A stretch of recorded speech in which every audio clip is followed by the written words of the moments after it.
Once the power is hooked up, you'll see a green light that'll be blinking. That'll indicate you got the power. You got a red button that's to press for programming. Push it in and hold it till you see the P.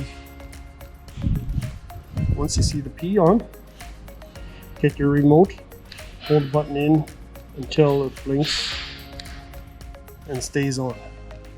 Then hold in the P or button until the P starts to blink.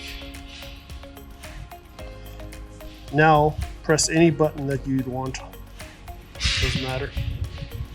Now it should be programmed.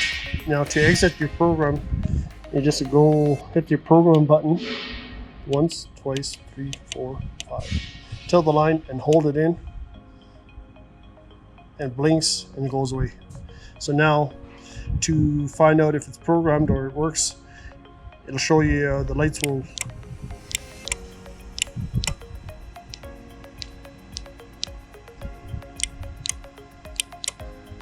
there you go.